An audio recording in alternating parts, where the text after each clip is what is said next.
परबनगर येथील श्री गुरुदेव दत्त मंदिरात रोपे महोत्सव 2025 निमित्त आयोजित द्वितीय सप्ताह श्रीमद भागवत कथा ज्ञान यज्ञ उत्साहात सुरू आहे।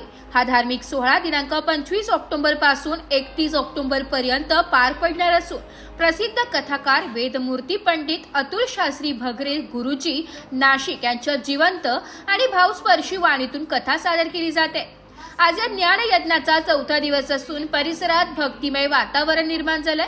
भगवद्गीतेतील आणि श्रीमद भागवत पुराणातील विविध प्रसंगाचे सुंदर वर्णन भगरे गुरुजी आपल्या प्रभावी शैलीतून करीत असून श्रोत्यांना आध्यात्मिक आनंदाचा लाभ मिळत आहे। या धार्मिक उपक्रमाच्या यशस्वी आयोजनासाठी गुरुजी दिलीप दत्तात्रय पाठक, जयाजी रामचंद्रराव भोसले, विनोद सुमंतराव पाठक, समीर अरविंद पाठक, गजानन परशुराम पंत उरेकर, कृष्णाजी काळू दशपुते, गणेश संतोष पाटील, विजय राजाराम साने, अशोक श्रावण सोनजे, वासुदेव दामोदर सोनार, सुरेश श्रीराम महाजन, जयंत गणेश दामले यांचे विशेष सहकार्य लाभले। कथास्थळी दररोज संध्याकाळी भाविकांची मोठ्या संख्येने उपस्थिती दिसून येत असून श्री दत्त मंदिर परिसरात आध्यात्मिक आणि सामाजिक ऐक्याचा सुंदर संगम घडताना पाहायला मिळत आहे। या भागवत कथा सप्ताहाचा समारोप 31 ऑक्टोबर रोजी पूजन, आरती आणि महाप्रसाद वितरणाने होणार आहे। भाविकांनी या पवित्र ज्ञान यज्ञात सहभागी होऊन आध्यात्मिक लाभ घ्यावा असे आवाहन मंदिर समितीच्या वतीने करण्यात आले आहे। नमस्कार, नाशिक लोकशाही न्यूज मध्ये सर्व प्रेक्षकांचे स्वागत। आता सध्या आपण इंदिरानगर मधील परबनगर मध्ये आहोत। आपण गुरुदेव दत्त मंदिरात येथे आज चौथा दिवस आहे श्रीमद भागवत कथा ज्ञान यज्ञाचा आणि गेल्या 3 दिवसांपासून अनेक भाविक येथे दर्शनासाठी येत आहे आणि पारायण वाचण्यासाठी देखील येत आहेत। तर आपल्या सोबत याच मंदिराचे सेवेकरी आहेत, आपण त्यांच्याकडून कार्यक्रमाविषयी अधिक माहिती जाणून घेऊया। नमस्कार, मी विद्या उरेकर। मला जवळजवळ 2 वर्ष झाले मी महाराजांच्या सेवेमध्ये आहे आणि त्यामुळे मला त्यांचा इतका अनुभव आलेला आहे की क्षणोक्षणी मला हे होतं की बा ते महाराजांनी मला हे करतात आहे म्हणून, आणि कधीतरी असं वाटतं की काहीतरी आपलं चुकतं आहे म्हणून महाराज रागवले की काय असं व्हायला लागतं। पण नंतर थोड्या वेळाने मग विचार करते की नाही गड्या, त्यांचं आपलं हे बरोबर नव्हतं, आपण आपल्या ह्याच्यात काहीतरी सुधारणा केली पाहिजे असं माझं हे असतं आणि तसं करूनच मी पुढे चलत असते। परबनगर दत्त मंदिर या ठिकाणी भागवत कथा सुरू आहे आणि पाठक गुरुजी यांनी चांगल्या प्रकारे हा कार्यक्रम या ठिकाणी घडवून आणलेला आहे। या कार्यक्रमाचा सर्व भक्तांनी लाभ घ्यावा। अजून 3 दिवस बाकी आहेत, तरी सर्व भक्त मंडळींनी या कार्यक्रमाचा लाभ घ्यावा असं मी सर्वांना विनंती करतो। ठिकाण श्री दत्त मंदिर, परबनगर, इंदिरानगर, नाशिक। सेवेकरांकडून मंदिराविषयी अधिक माहिती जाणूनच घेतली आहे आणि आपल्यासोबत याच मंदिराचे पुजारी आहेत।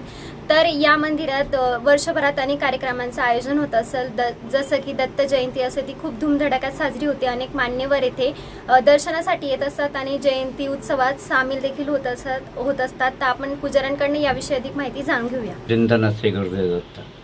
मी दिलीप दत्तात्रय पाठक। गेल्या 25 वर्षापासून आम्ही या मंदिराची आणि दत्त महाराजांची सेवा करतो आहे। हे मंदिराचं एक विशेष आहे की हे कार्तिक महिन्यात त्रिपुरी पौर्णिमेला काम सुरू होऊन दत्त जयंतीच्या वेळेस काम परिपूर्ण झालं।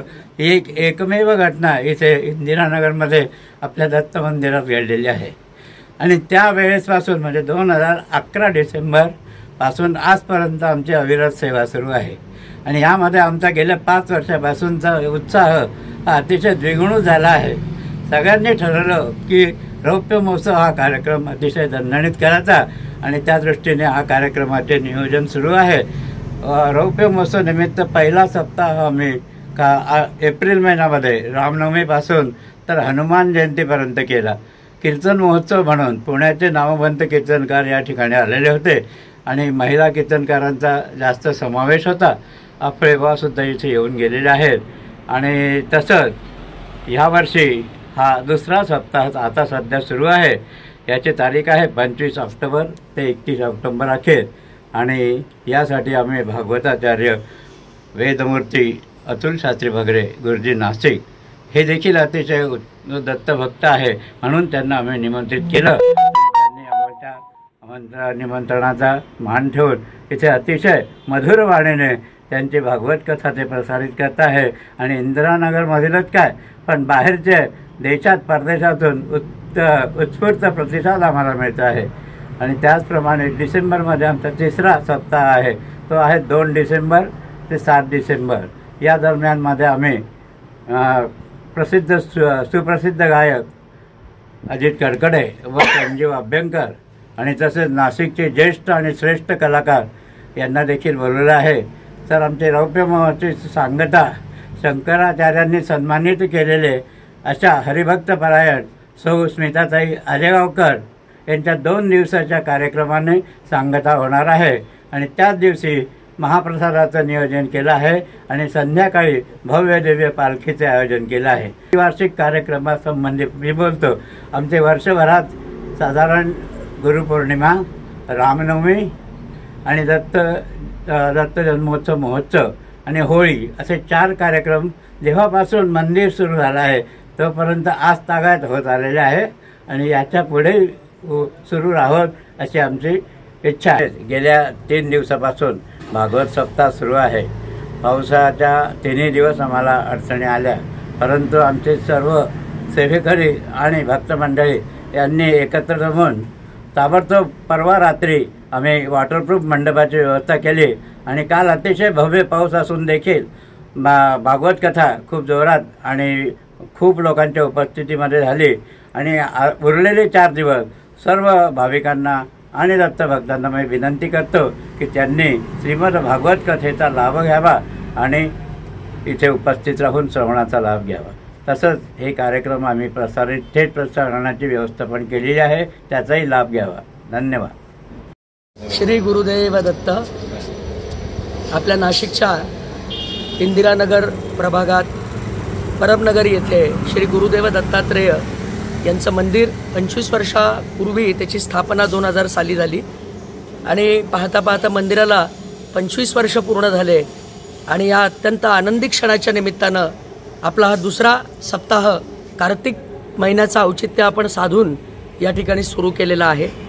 25 ऑक्टोबरपासून ते दिनांक 31 ऑक्टोबर या कार्यकाळात आपण दत्त महाराजांच्या या रौप्य महोत्सवी उत्सवानिमित्त आपल्या सगळ्यांचेच परिचित पूजनीय वेदशास्त्री संपन्न अतुल शास्त्री भगरे गुरुजी यांचा 7 दिवसाचा भागवत सप्ताह सुरू आहे। आज 4थं पुष्प आज इथे संपन्न होणार आहे। श्रीमद भागवत या नावातच भगवान विष्णूच्या आणि राम, श्रीकृष्ण आणि सगळे जे काही अवतार आहेत त्या अवताराची महती वर्णन करण्यात आली आहे आणि हे भाग्य, हे सौभाग्य आम्हाला सगळ्यांना लाभलं आहे या भागवत सप्ताहाच्या श्रवणाचं। भागवताने पैतृक ऋण जे आहेत ते व्यक्तीचे मुक्त होतात, त्याचबरोबर आपल्या कर्माला गती मिळते, आपल्या हातून नीती आणि सत्कर्माने कार्य घडतात आणि त्या योगाने आपल्या सगळ्यांवरती या भागवताचे जे अमृत शब्द आहेत त्या गुरुजींच्या मधुरवाणीने आपल्या सगळ्यांना या भागवताचा लाभ घडतोय आणि हे अत्यंत आनंद आहे। या कार्यासाठी श्री दत्त कृपा सेवा समिती आणि असंख्य लोक जोडलेली आहेत। सगळ्या लोकांनी भरभरून सहयोग या कार्याला दिला आहे, कारण शेवटी हा जगन्नाथाचा रथ आहे। हा कोणी एका व्यक्तीच्या द्वारा नसून हा सगळ्या दत्तभक्तांच्या योगदानाने इथे आपण संपन्न करू शकतोय। महाराष्ट्रातनं, गुजरात, त्यानंतर बँगलोर, दक्षिण भारत, त्यानंतर परदेशातनं पण विदेशातनं पण आपल्याला या उत्सवासाठी भरभरून लोकांनी आर्थिक सहयोग दिला, त्यानंतर या कार्यासाठी भरपूर मदत केली आणि तेव्हा हा सगळा सोहळा या सगळ्यांच्या या ठिकाणी सहयोगाने आपण पूर्ण करतो आहोत। तर आज हे 4थं पुष्प भागवताचं दुपारी संपन्न होणार आहे। आम्ही सगळ्यांना या ठिकाणी जाहीर करतो की आपण भरभरून संख्येने इथे कार्यक्रमाला उपस्थित व्हावं। त्याचबरोबर ज्यांना प्रत्यक्ष येणं शक्य नाही त्यासाठी देखील सोय आहे। बालाजी टीव्ही डेन जे चॅनल आहे त्याच्यावरती 287 क्रमांकाच्या चॅनलवरती आपण याचं लाईव्ह थेट प्रक्षेपण देखील पाहू शकतात। तसंच यूट्यूबवरती आणि फेसबुकवरती देखील या भागवत सप्ताहाचं थेट प्रक्षेपण होणार आहे। आजची कथा 4थ्या दिवसाची, याचा आरंभ दुपारी 4 वाजता आहे आणि संध्याकाळी 7:30 4थं जे भागवताचं पुष्प आहे त्या कथेची सुरुवात आज दुपारी 3 वाजेपासून संध्याकाळी 7:30 वाजेपर्यंत आहे।